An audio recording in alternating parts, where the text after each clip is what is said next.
really just excited about doing another culture, another city. And so that's why we wanted to move down to Karnaca.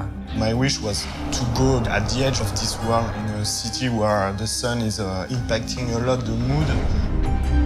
And it was allowing us to create some weird atmosphere and to twist things. I proposed Karnaca because to me it was really, really different. It's closer to the equator, there's more vegetation, it's more of a blended culture. The atmosphere is way more dense. It's based on a photo trip I did in Long Beach, Los Angeles, where at sunset the sun makes the atmosphere coming really thick. The sun is super weird. As we talk about the dances, the foods, the songs, the different weather, how wealthy people would go take in the sun on the beach to sort of cure their maladies. One of the things we also talked about was the demographic of where the various people came from. It's really important to build the history of a city. So we've started 2 centuries before the action takes place. In my imagination, there were natives on this island. And then I imagined a wave of settlers from Morley, which is an island that we never visited in Dishonored. These are this tall, blonde guy. They are bulky. They started a small village with the natives. We decided to bring some people from Bristol, from Dunwall. They split the island in 2, making a huge canal. It was making a direct link to Dunwall. That means people from different countries working together, fighting together. It was a nice setup for the story of the game. So we were done with the shape, the land mass around the city. It was time to bring this industrial flavor that everyone was in love with in Dishonored 1. I was pushing to have something really unique. So that's why we had this giant peak. What if we have wind that goes through this giant peak and have shaped a wind corridor? My first idea was to set up silver quarries there.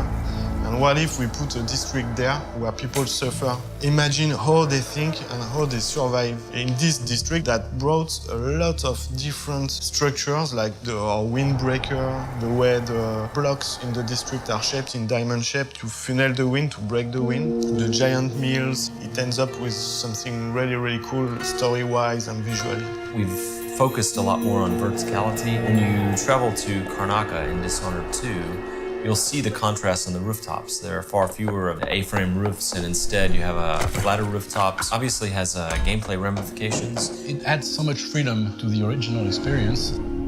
Now you can access the roof with Blink, with balconies, or you can take the stairs, or you can climb on the light poles. The fact that you have more space to play in, I think it's a good thing.